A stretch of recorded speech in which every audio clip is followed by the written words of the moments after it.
We're going to continue on in Genesis. I hope you're enjoying this series in Genesis. Amen. I am. I've learned some new things I didn't know over the years. Getting a different insight to things I didn't know over the years either. Amen. So, you know, the thing about teaching is you have to study yourself. Amen. And because of that, you learn things that you didn't know, as well as you're trying to tell people, as well as things you're trying to tell your students. Amen. So your hearers, not my students. Amen. My hearers. So this morning we're going to continue on, and it's important that we understand, we keep the central theme of all this as we go through the lesson, because we need, because these are building blocks. A lot of this stuff is, because you hear me all the time talk about the drama of redemption starting from the Garden of Eden, and this is the continuation and the fulfillment and the refinement of the drama of redemption, as it's seen put up by different characters and people that God has predestined and elected to do His will. And you can see in today's lesson, this is you know, I can recall even as a child studying this lesson a lot in Sunday school by Rebecca and her two twins. I can recall, well, I won't get into all that, but who I can recall back in Halley, Arkansas, back in the 1960s and 70s. Yeah. But I recall Deacon Buckner, who was our superintendent. You know, he used to call on us to read these stories and to explain them to us. Anyway, let me take you to school a little bit. Okay, I'm going to recall back to the years on this one here though. I remember 1972. I remember the year 1971-72. I was in my 11th grade year, and I had to have the elective. I never was athletic. I always detested athletes and athletic stuff. I should cry if my brother wants to watch football, and I don't want to watch football or basketball. I hate that kind of stuff. And so when I was in school, I took PE at the minimum. What I had to take and what I didn't want to take, you wouldn't find me there. So I had to take other electives to get through school. So I remember when I was 11th grade year, I had a teacher named Sue King, pretty lady. But she was pretty. Sue King taught me, we called it drama, but it wasn't drama, it's called drama. She taught me a course called drama. And when we studied drama, we studied a lot of Greek writers. We studied Sophocles, Euripides, and all the other D's and Eccles and so forth. And we studied their plays and studied their works. I never forget. We studied Antigone, Oedipus Rex, and so forth and so forth and so on and so on. But I remember there's a phrase that we were taught in drama that's very applicable to life itself and to the Bible. And the phrase was the term tragic hero. Are you familiar with that term? Yes. Tragic heroes. And tragic heroes typically have tragic flaws. And so in today's story, we see in the book of Genesis, in this 27th chapter, we see 4 characters that we're dealing with today. And they all have tragic flaws. But I'm going to ask you a question of the 4 characters in today's lesson. In case you don't know who they are: Rebecca, Isaac, Esau, and Jacob. Who in this story, let me define first of all what we call a tragic hero and tragic flaw. A tragic hero is they call the protagonist, the main character in a play or in a series that is shackled with a responsibility to choose right and wrong, or to make a crucial decision. And when they fail to do that, or even as they make the decision, they make what we call an error, which in Greek is called hamartia, which we get the Greek word for hamartology. Hamartia, we study in theology, the study of sin. You know, one of the words of sin. We call them tragic errors. So my question to you is that in today's story, well, we see all of the ones that's in the story has some flaws, but who is the main character of the 4? that has the greatest tragic flaw. Because a tragic flaw always leads to, in the end, a tragic hero. So in today's story, between Rebecca, and two boys, Jacob and Esau, and her husband Isaac, who is the main tragic hero in the story today?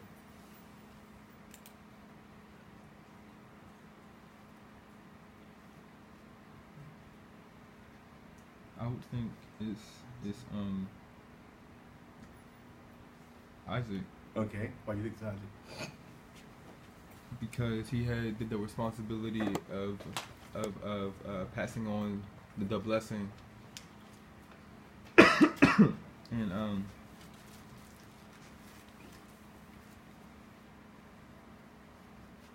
he made the error of choosing Jacob instead of Esau. You mean? Hmm. He chose Esau instead of Jacob. Okay. Anybody agree with that? Disagree with that? I was thinking Isaac as well.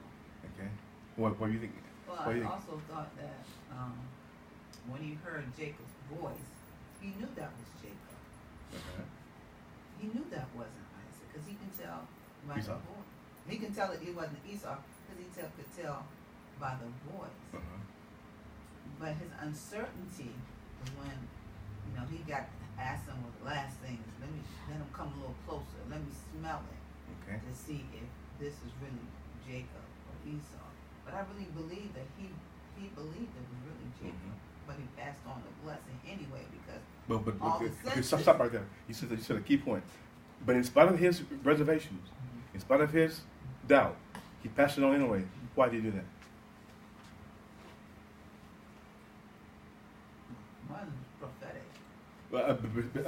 Hopefully. Besides the part that God uses our actions, and we're going to talk about Proverbs in a little bit, our actions, even as I do right Because now. he relied on his senses instead of what he knew before too.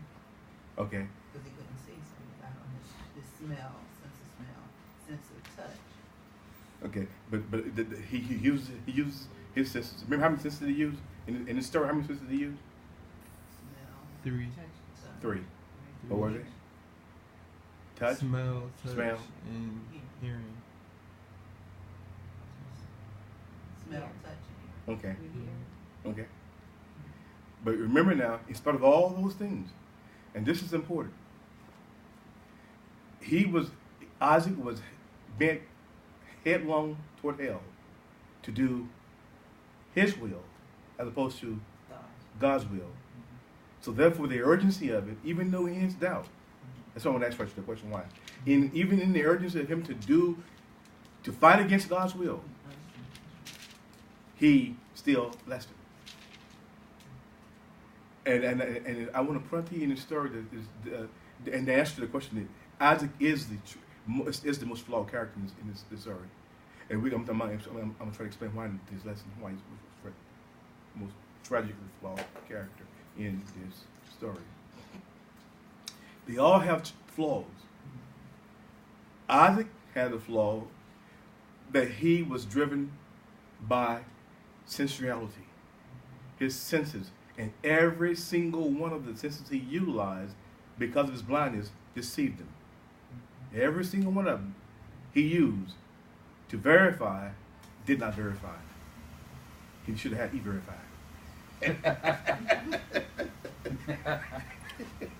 I just put it in there. Okay. Okay.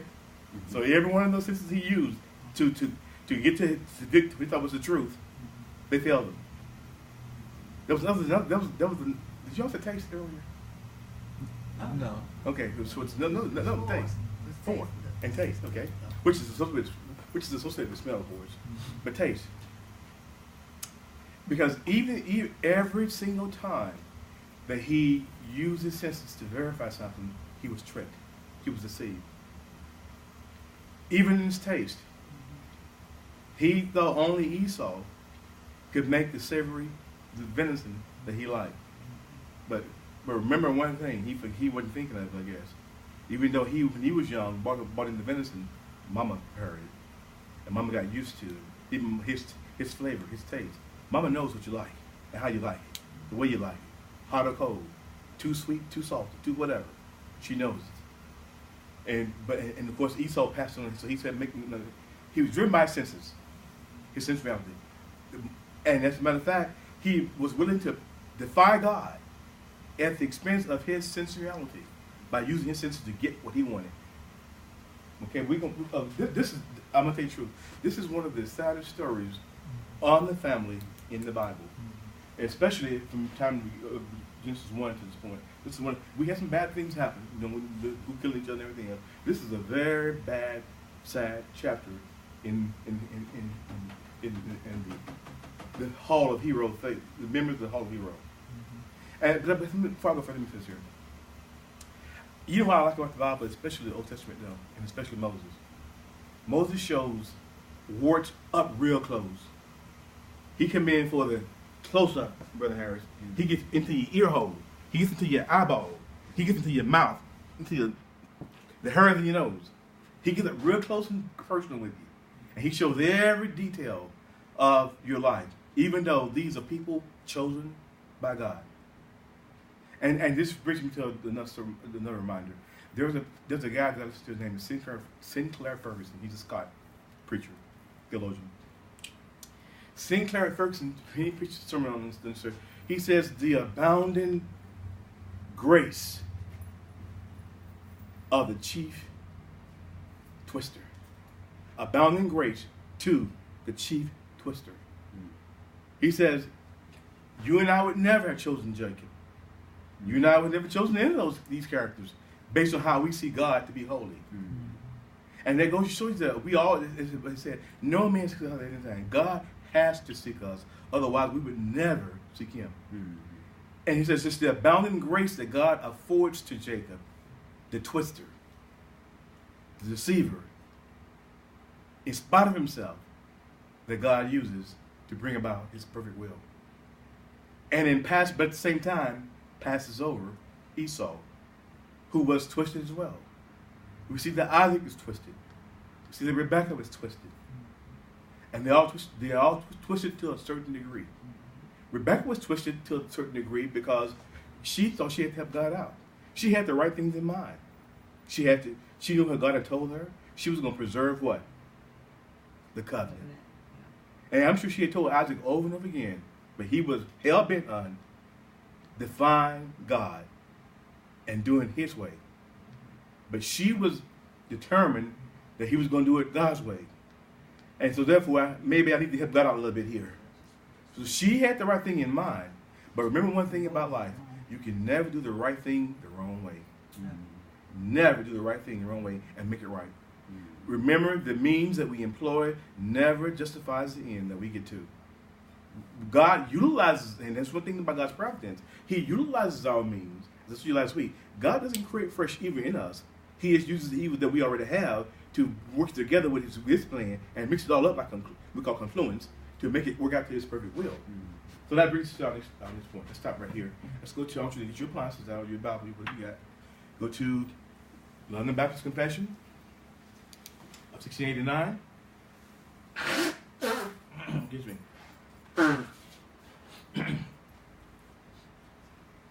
Chapter, let me see what chapter, I think chapter 10.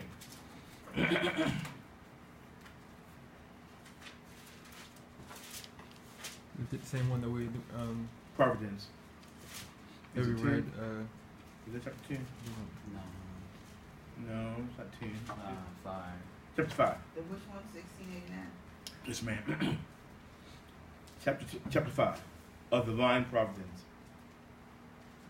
And I want to read the first and the third one because there's one particular, this chapter 3, hits our lesson today squarely on the head. Let's read chapter 1 first. I'm sorry, not chapter 1. Paragraph 1 first. Providence, of God's divine providence. God, the good creator of all things, in his infinite power and wisdom, does uphold, direct, depose, and govern all creatures and things, from the greatest even to the least, by his most wise and holy providence, to the end for which they were created. As it says, to the end for which they were created, according unto his infallible foreknowledge and the free and immutable counsel of his own will, to the praise of the glory of his wisdom, power, justice, infinite goodness, and mercy. Skip down to chapter number 3. God, in his ordinary providence, makes use of means, our actions, our behaviors, means, yet is free to work without, above, and against at his pleasure. Okay, what does he do in today's lesson? What does God who in the means that the character, I'm gonna call him who you should know the character is, the character employs to help our God. Right, see the answer. Rebecca. Which one of these is God? Which one of these in chapter 3 here? It says, God in his ordinary providence makes use of the means, yet is free to work. This is the way how he does it. He can do it this way, that way, or this way. He can work it, yet to be free without, to work above, and to work against them at his pleasure. Which one does that do in today's lesson?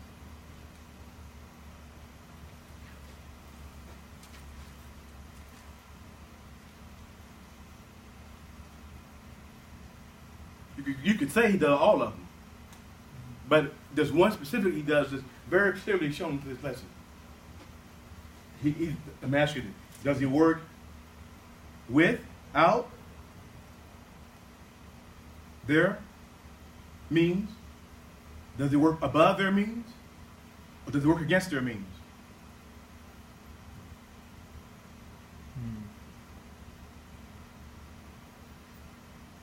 Sounds like against. Remember, and this goes back to what we said earlier. This is why Isaac is the tragic hero with the tragic flaw. He knows God's will. He's heard for 50 to 60 years the story of God speaking to his wife Rebecca after he prayed for her. And he knows. But in the meantime, get this now, he also knows that he has seen his oldest son Esau go out and marry against the covenant. Married Hittite women. Been married for, at this point, according to some scholars, been married for about 36 years to Hittite women, 2 of them. They give him and Rebecca grief galore. Rebecca is sick to her soul. I can't let Jacob marry one of these women. I got to get him out of here. I got to keep him he get the blessing. I got to keep. So she working against God along with Isaac working against God, but God works against both of them to bring about what he wants. God working against specifically the one who's the head, who is Isaac, because he's the head of the family. He's the spiritual leader of the family. He relinquishes his responsibility as head of the family, as head of the covenant family. As a matter of fact, to tell you the truth, I think it's verse 33. According to some theologians, Isaac is not converted until verse 33. And I wonder about that myself. I don't know if I want to go that far to say, but I tell you one thing. I'm not sure if it's the conversion or a small conversion. He has a conversion in verse 33. And we'll get that later on. But anyway, God works against Isaac, who is hell-bent on establishing the covenant with the firstborn, Esau. Which brings me to another question. I got another question. Does the blessing and the birthright means, are they identical? Are the blessings and the birthright identical?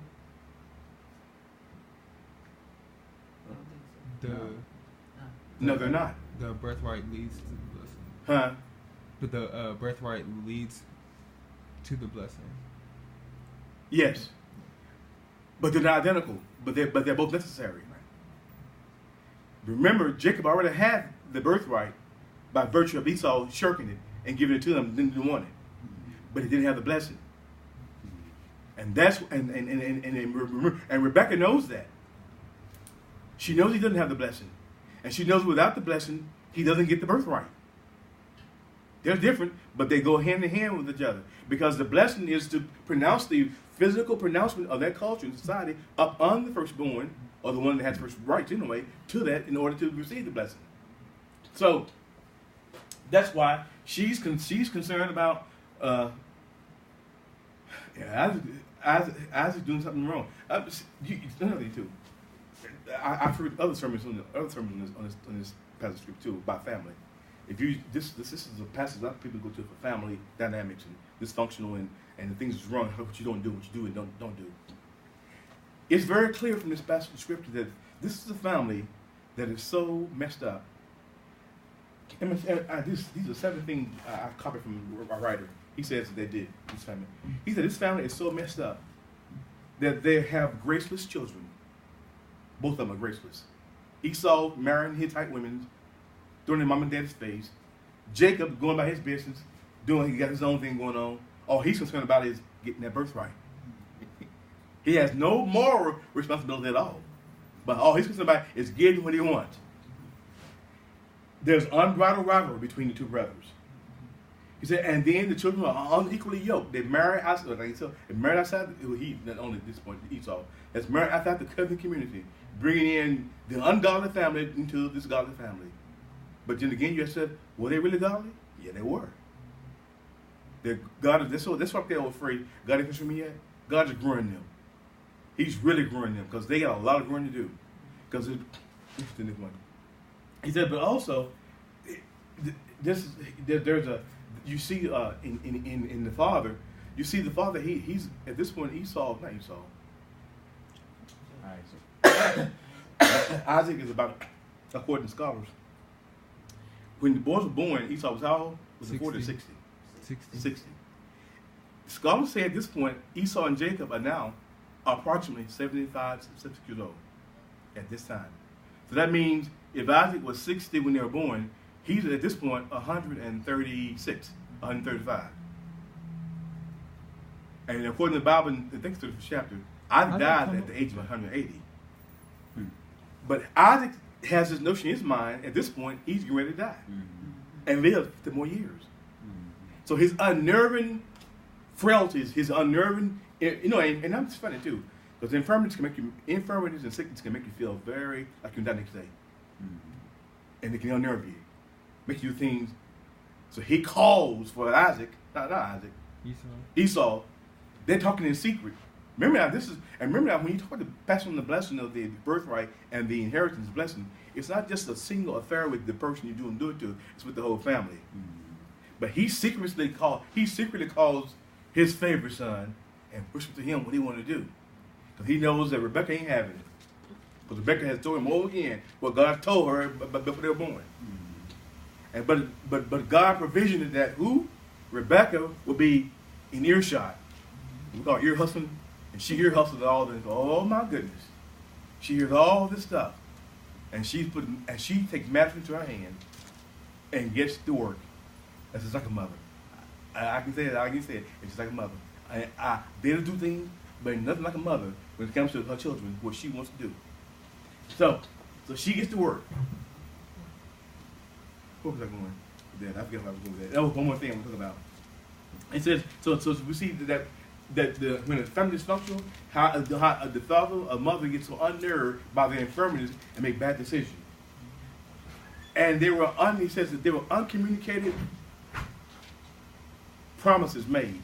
Uncommunicated promises made to each other that the other to one of the other didn't know about. They weren't talking to each other. Rebecca wasn't talking to Isaac and Jacob and Esau together, and other he to them all together. And they had favoritism. They're not favoritism. And then all this leads to an uninhabited home. Now, bear in mind, even though these boys are still, let's say, about 75 years of age, Rebecca and Isaac still lives quite a few years before. Because they don't in the Bible, it tells you about when they buried Rebecca, and as a matter of fact, this is going to be the last time you're going to see Rebecca until they talk about her burial. And I think it goes into what she said to Jacob earlier, let your sin be upon me. And it was. She said a mouthful, and it was, to a degree. Because she's never talked about it again, or seen in the family about it again, until she talked about her death. But it's funny because her servant Deborah is commemorated in the Bible, but not her. And that says something. And then again, even Isaac. Isaac is Isaac is a weak figure. Isaac is a man of faith, but he's a weak man of faith. And as I said earlier, according to theologians, it's not until verse 33 in this lesson that Isaac is truly ever really converted. To know. And let's go to our reading. I got some real one. Read this way. But anyway, I was going to say that last point was about a messed up family. The family ends up being uninhabited by children. Because if you remember at the end of the story, when these actually take place, Jacob leaves. Esau's already, he's there but ain't there, because he's married to his wives. They have no communication with the family while they're separated, except when his father wants to Venice or whatever. Jacob has to leave. And if you remember, Rebecca never ever sees her son again. That's the sad part about this here. This is a sad story. She never sees Jacob again. Anyway, let's go to our reading. Let's go to, I guess he's got two. Let's go to Proverbs, the 3rd chapter. We read the first 8 verses.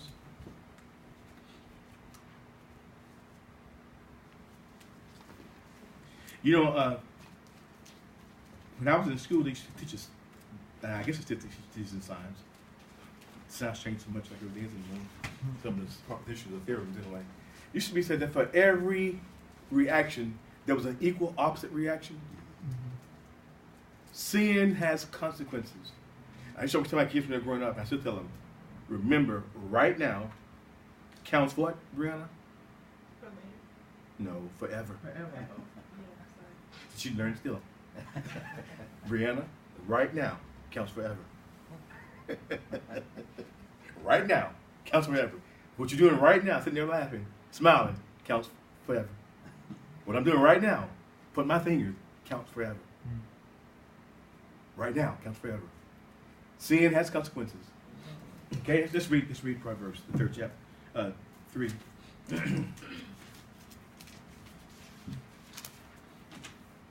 Proverbs 3, 1 through 8. If I can find it here.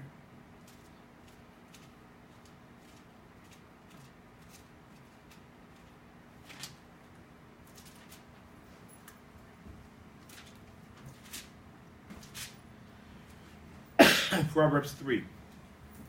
My son, do not forget my teachings, but let your heart keep my commandments. For length of days and years of life and peace they will add to you.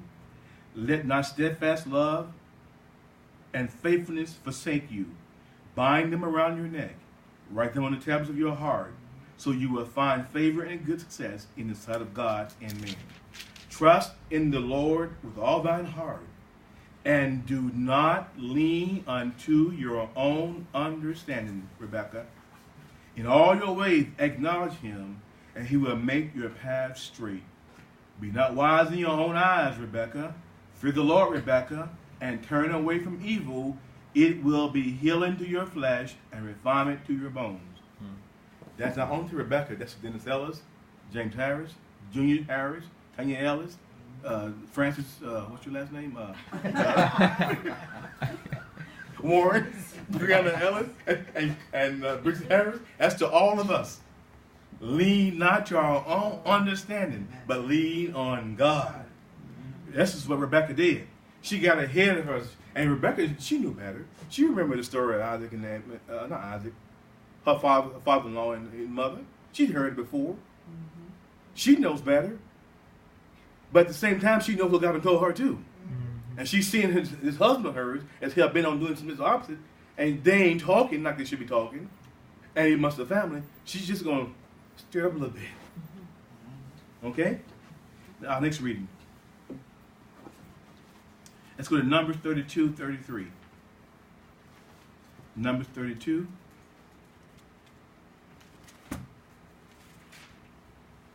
33. 32, 33. Mm-hmm. Is that up and down room?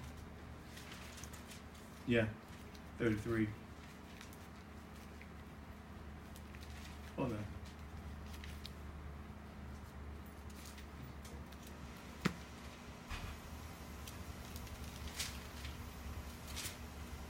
Maybe 23.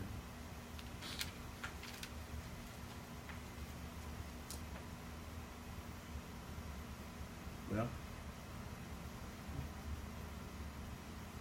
Oh, it's 23, not 33. It's 23. 32. 32, 23.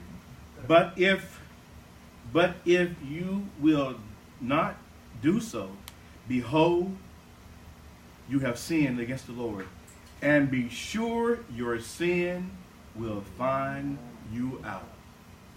Your sin, our sin, my sin, your sin, our sins will find us out.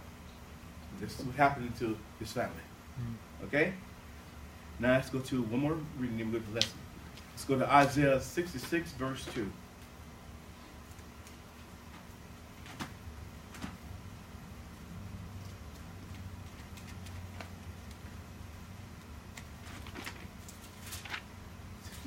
Verse 2.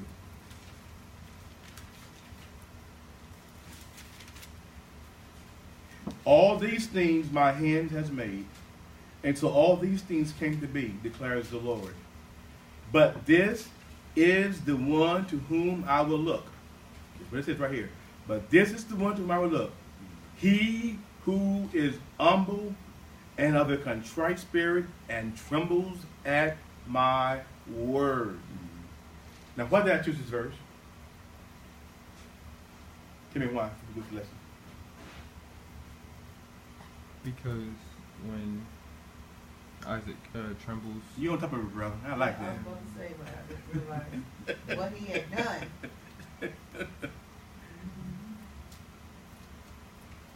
Read it. Go ahead with what you're saying. Go ahead with what you're saying. Yeah, just the in verse 33. 33. When he trembled at what he had done. When According to scholars and certain Hebrew theologians, this is the exact same word that Isaiah uses here, and saying this is what they say. This is what some people say. This is the time that they are certain, the only time, that they are certain at this point is when Isaac is actually converted. It might be, I don't know. I don't. This is a conversion for him. I'm not sure if this is the conversion to adhere to the covenant or not. Because if you remember the reason I say this is because if you remember when we first encountered Isaac, what's he doing? Remember last week's lesson or the last? When we first encountered Isaac, what's he doing? He's out in the field doing what? Meditating and praying. Now I make the assumption he's meditating and praying to God, because he's waiting for Eliezer to come back with a wife for him. And as he's praying, and then as they're coming, whoa, behold, he sees that they're here. His wife, his bride. So notable theologians say this is the time that Isaac, after all his 130-some years, he's actually really converted. And it may be true, I don't know. But the one thing, he lived approximately 50, because the Bible says that he died at 180 in a heart again.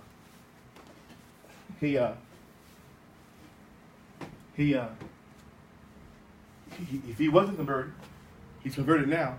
And he has at least, what, 35 to 180? He got at least 45 years to get this thing right, or to get it better with it anyway. So anyway, that's my point to that. That's what's the lesson. This is a good lesson. I'm going to start at verse 34, chapter 26.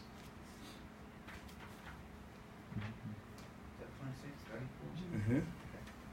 When Esau was 40 years old, he took Judith, the daughter of Beeri, the Hittite, to be his wife, and Basemath, the daughter of Elon, the Hittite, and they made life bitter. Here's what it says. They made life bitter for Isaac and Rebekah. And this is all before this conniving goes on now. But still, Isaac, a man fighting against God's will, is determined to make Esau the inheritor of the promise. So, now it's chapter 27. And let's read, I'm going to try to read the whole thing, then we go back and try to pick up to you. I think I'm a tracker, sometimes I get kind of sidetracked there. When Isaac was old and his eyes were dim, so that he could not see, he called Esau, his older son, and said to him, "My son." And he answered, "Here I am." He said, "Behold, I am old, and I do not know the day of my death. Now then, take your weapon, your quiver, and your bow, and go out to the field and hunt game for me, and prepare for me delicious food, such as I love. And I will bring it to me, so that I may eat, and my soul may bless you before I die." Don't you see how many times the word "bless" appears in the chapter? Okay. Now Rebekah was listening when Isaac spoke to his son Esau. And when Esau went to the field to hunt for game and bring it, Rebekah said to her son Jacob, "I heard your father." I have to stop for a minute because I want y'all to check out how they're saying these things. Your father, her son, his son, your brother. Check these things out now. It says, "I heard your father speak to your brother Esau. Bring me game and prepare for me delicious food, that I may eat it and bless you before the Lord before I die. Now therefore, my son, obey my voice as I command you. Go to the flock and bring me 2 good young goats, so that I may prepare from them delicious food for your father, such as he loves. And you shall bring to your father to eat, so that he may bless you before he dies." But Jacob said to Rebekah, his mother, "Behold, my brother Esau is a hairy man, and I am a smooth man. Perhaps my father will feel me, and it shall seem to be mocking him, and bring a curse over myself, and not a blessing." His mother said to him, "Let your curse be up on me, my son. Only obey my voice, and go bring them to me." So he went and took them and brought them to his mother, and his mother prepared delicious food, such as his father loved. Then Rebekah took the best garments of Esau, her older son, which were in the house, and put them on her younger son, Jacob, and the skins of the young goat she put on his hands and on the smooth parts of his neck. And she put the delicious food and the bread, which she had prepared, into the hands of her son, Jacob. So he went in to his father and said, "My father?" And he said, "Here I am." "Who are you, my son?" Jacob said to his father, "I am Esau, your firstborn." Don't you catch how many times he lies to Jacob now? To Isaac. He says, "I have done as you have told me. How now sit up and eat of my game, that your soul may bless me." But Isaac said to his son, "How is it that you have found it so quickly, my son?" He answered, "Because the Lord your God granted me success." Then Isaac said to Jacob, "Please come near, that I may feel you, my son, to know whether you are really my son Esau or not." So Jacob went near Isaac his father, who felt him and said, "The voice is of Jacob, but the hands are the hands of Esau." And he did not recognize him because his hands were hairy like his brother Esau's hands. So he blessed him. He said, "Are you really my son?" He said, "Are you really my son Esau?" And he answered, "I am." Then he said, "Bring it near to me, that I may eat of my son's game and bless you." So he brought it near to him, and he ate, and he brought it, and he brought him wine, and he drank. Then his father Isaac said to him, "Come near and kiss me, my son." So he came near and kissed him. And Isaac smelled the smell of his garments and blessed him and said, "May God give you out of the dew of heaven, of the fatness of the earth, and plenty of grain and wine. The people serve you, and nations bow down before you, to you. Be Lord over your brother, and may your mother's son bow down to you. Cursed be everyone who curses you, and blessed be everyone who blesses you." As soon as Isaac had finished blessing Jacob, then when Jacob had scarcely gone out from the presence of Isaac his father, Esau his brother came in from hunting, and he also prepared delicious food and brought it to his father. And he said to his father, "Let my father arise and eat of his son's game, that you may bless me." His father Isaac said to him, "Who are you?" And he answered, "I am your son, your firstborn Esau." Then Isaac trembled very violently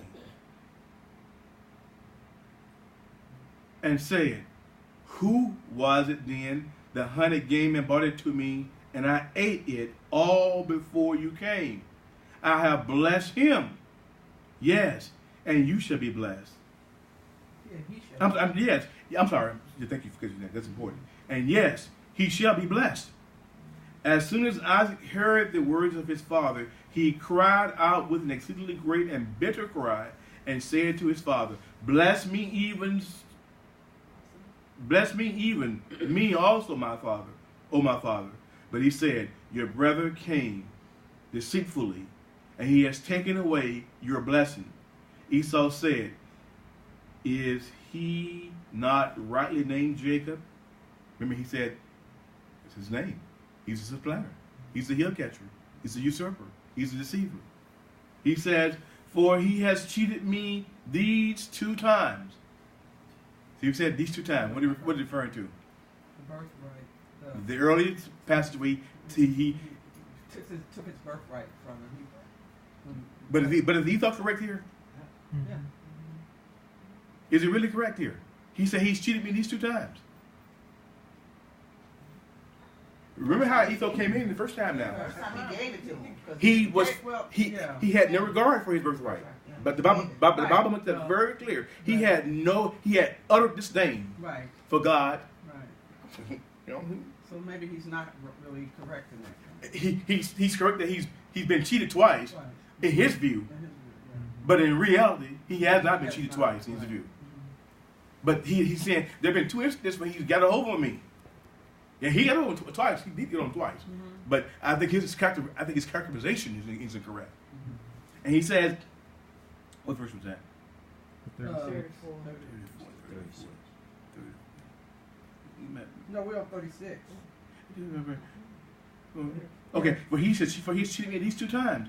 He took away my birthright, and behold, now he has taken away my blessing. Then he said, "Have you not reserved a blessing for me?" Isaac answered and said to Esau, "Behold, I have made him lord over you, and all his brothers, and all his brothers I have given to him for servants, and with grain and wine I have sustained him. What then can I do for you, my son?" Esau said to his father, "Have you not but one blessing, my father? Bless me even so, O my father." And he lifted up his voice, and he wept. And Isaac his father answered and said to him, I want you to catch the distinction between this blessing and the blessing before. The blessing before up in 21, I'm sorry, starting 21, I'm sorry, 28 rather, invokes God. In this lesson not here, God is nowhere invoked. He says, behold, away from the fatness of the earth you shall dwell, your dwellings be, and away from the dew of the heavens on high. By your sword you shall live, and you shall serve your brother. But when you grow restless, you shall break his yoke from your neck. Now Esau, let's stop right there. We're going to read no more. Let's go back. This has been a whole heap of things said here. And I'm not going to go back verse by verse, but I'm going to try to sum it up for you. Because I certainly don't want you to catch here. As I said to you earlier, this house was a house full of secrets, alliances between certain parties. And there was no open, transparent communication between the family as a family unit. And because of such, there was divisions. And there was trickery and deceit that was going on. As I said to you earlier, it's very clear that Moses shows in his writing that God doesn't hide anything about his saints. And it's on purpose, because we are just like that, all of us. No matter how good you think you are, or how good you really might be, you still have so many flaws. But God uses us in spite of that, because after all, it's not about us as we think it is. It's about God and his design and his purpose and his glorious will that he wants to bring about. Do we understand it? No, we don't. Because when I read Genesis, I really don't understand it. I don't see why he would choose Jacob over Esau when they are both the same rotten apples. But then again, they can understand. It's to accept. And I don't see why he would use Isaac, who's hell-bent on defying the will of God, who is, remember, and Isaac knows the story, how Abraham struggled hard to send Eliezer to find a wife for him to keep him in the covenant promise. The right woman, the right land, I thought I'd leave land and all that stuff. But he's not taking his rightful role as a spiritual leader of the household of the promise, of the covenant promise. He's hell-bent on making Esau, which was the custom of Mesopotamia and ancient culture, was to give the firstborn of the family had the lion's share, and the blessing went to the firstborn. But see, it's certain. You remember when we were by providence in chapter 3, God uses the means. God uses the means of people to bring about an end that he desires. God overturns Isaac's will. God confuses Isaac's will through the hands of Jacob and Rebekah to bring about the opposite. Those are their actions, true enough, and they were wrong. But God utilized them to work things, weave things together to bring about his desired end. So, all the things, the three senses, Isaac's taste, remember Isaac was blind and he had grown old. His taste was his only thing he had left that he savored. He lived for his sense of taste, for that good soup, a venison soup that he loved so well. So he decided he's sick, he's old, he thinks he's going to die. So he sends for Esau and they have this conversation. You go to prepare the meal. This is what's called the covenant meal. A covenant meal really supposed to be the covenant community, but it's just will be just those two. Those two, not the covenant community, not Rebekah, not Jacob, Isaac, and Esau, but just those two. You fix it for me, you bring it to me, and I'm eat. Well, Sarah, the wife, hears this, and she does the same thing for Jacob. But I want you to catch this here. Isaac is blind, so Jacob could deceive him by his sight. But Jacob will have this revisited on him again. You remember when?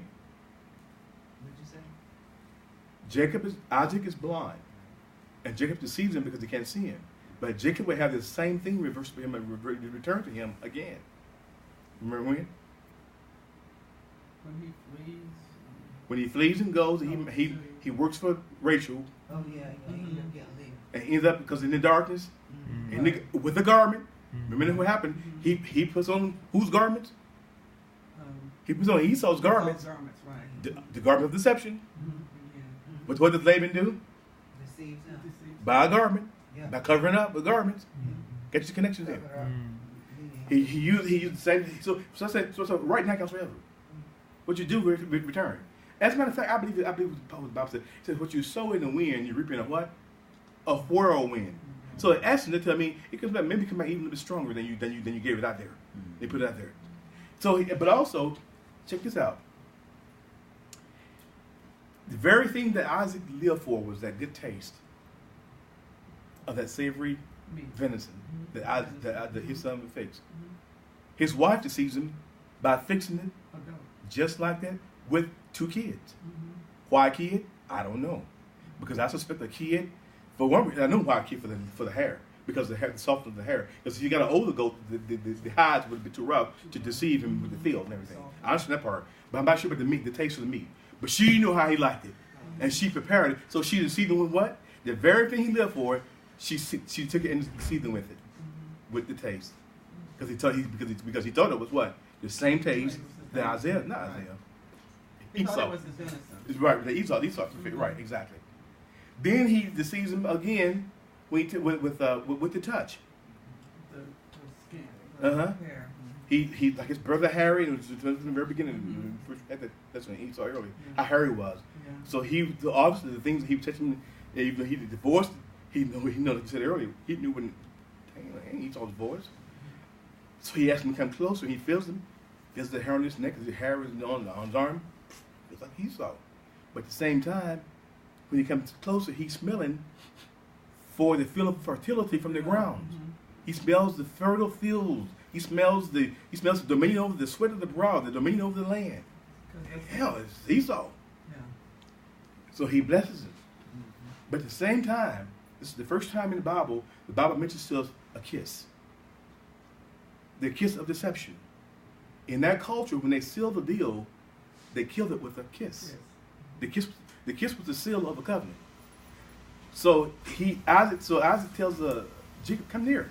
But at the same time, that was the part of the ritual true enough. But he's checking out something else with that kiss. He's smelling it at the same time he's kissing it. You know, he smells Esau. But Jacob deceives him with the kiss. And Judas deceives Christ with the kiss.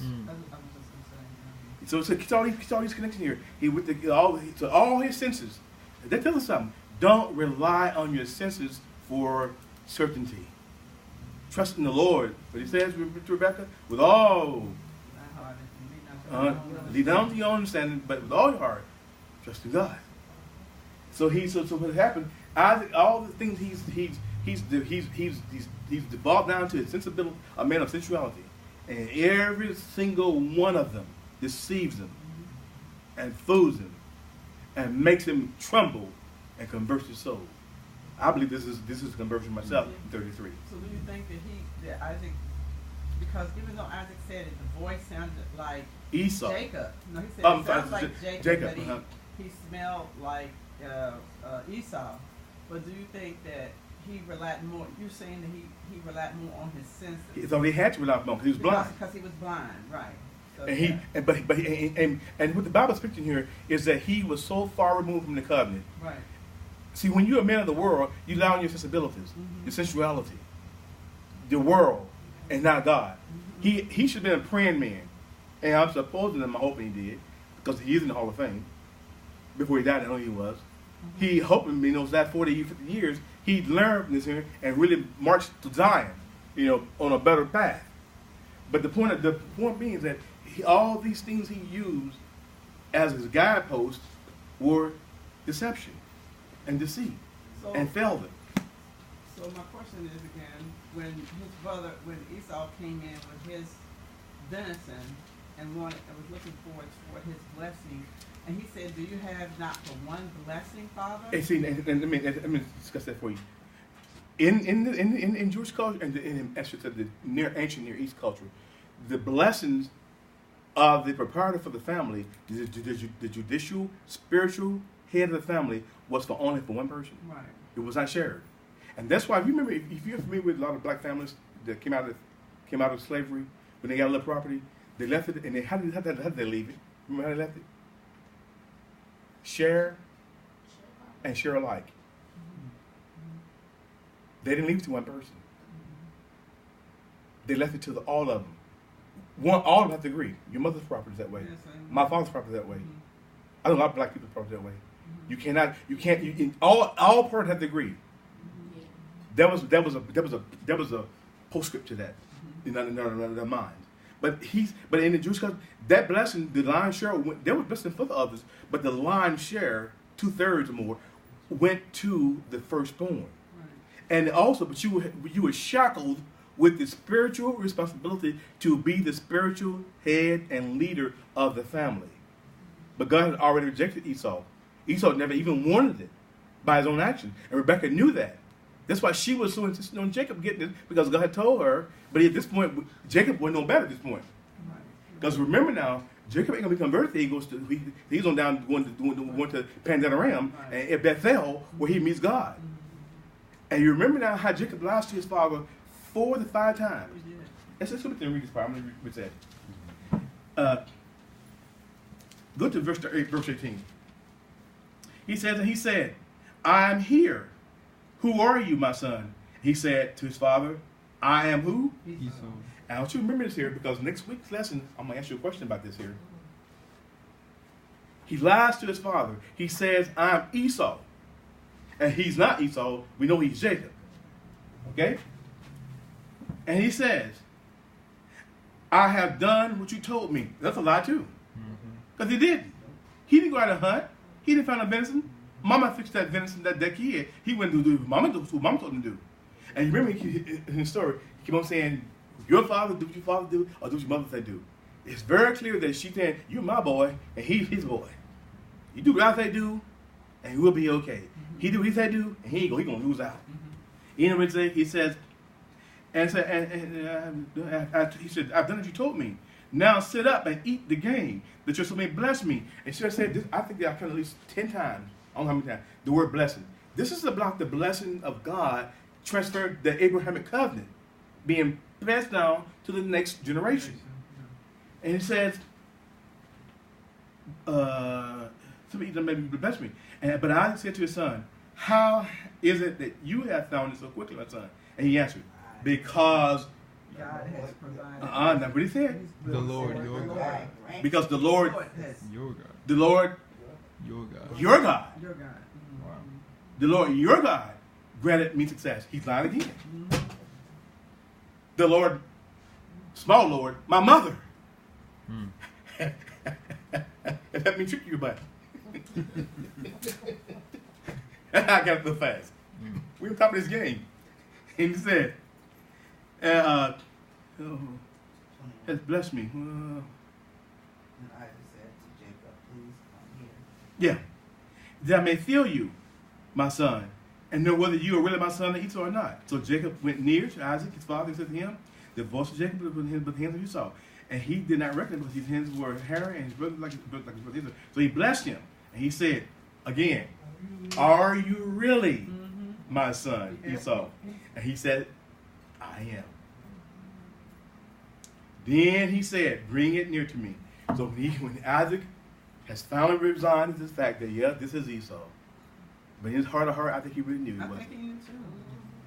But at the same time, see, before conversion takes place, God draws you and he works you and he cuts away at you a bit at a time. God is cutting away from him right now. God's cutting away from him, the dross, to use him, to mold him, to make it what he wants him to be. And he said, to him, bring it near to me. May eat the son's name and bless you. So he brought it to him and he ate and brought him wine and he drank. And then he said to his son, he said, come near and kiss me. So Jacob seals the deal with the kiss. He comes near, but while he's kissing him, Esau is smelling. And he says to him, smells like the garment of the field, the sweat of the brow, the fertility of the land, the dominion of God's given me over the fields. My boy. Even though he feels this here, and he's reminded of this here, he still has this uncertainty. Yes, ma'am. So when Esau went in and Esau was devastated that he wasn't receiving the blessing after he found out that his brother had deceived him, and Isaac did after he asked him the question about did he only have one blessing, and Isaac did say bless him, but the blessing was so opposite from the blessing that he gave Jacob. But it was more that you were going to have to serve him, and you were going to be in the land. Because remember now, and why he says this is because he is already in the name of God. His father blessed him with Esau, who thought was Esau, but was really Jacob. His brother serving him. He cannot do it. Once the covenant blessing is given, it can't be taken back. Yeah, okay. It can't be undone. And he's saying, and there's something you can give me. And the Bible said Esau wept bitterly. Esau has what we call, you may all talk about the word attrition and contrition. Esau, he cries out of attrition. He's worn down. He's angry than a dog in a 10-hour fat. He's cried, he weeps, and he mourns. He's bitterly torn up. That sucker took my blessing. He's more angry than anything else. And he's angry and he cries. But he does not cry to the cry of contrition to God. He cries to his father, Isaac, but does not cry to God for repentance. Right. That's important you catch that. And none of us cry bitterly and people moan and everything else, but we ain't crying to God. We're crying because we found out, or we found because we've been exposed or whatever. And this is what's going on with this boy. He's been exposed, his sin has brought him out. His cavalier attitude about, what's the birthright? Give me some food, man. I'm about to starve. I'm about to die. What's a birthright? A birthright brings a blessing. With the birthright comes the blessing that he lost out of. And he said, can you give me this one blessing? And then he makes his declaration again, 2 times. The deceiver, the supplanter, has taken my blessing. The birthright and the blessing. Well, that's true too in man's eyesight. But God's plan, his providential plan, has worked out through the devices of mankind. God, the Bible says, the plans of the mind, the plans of man belongs to the plans of the mind belongs to the man, but it's God that how does I read that word? But it's God that. But anyway, it's God that delivers how He wants it to happen. Right. We may plan all you want to. You can plan till the cows come home, but when the cows come home, they ain't no milk to be given, because God has otherwise. And this is what happens here. God in His providential care is working this thing by our actions. Does it make our actions right? No, it doesn't. But God uses everything. Remember, God, the Bible says in the clear, God makes all things together for the good for those who and are called according to His purpose. And this is what God's doing here. He's working. This is election and predestination at work. There's a lot more to be said, but I got to quit. Time's up.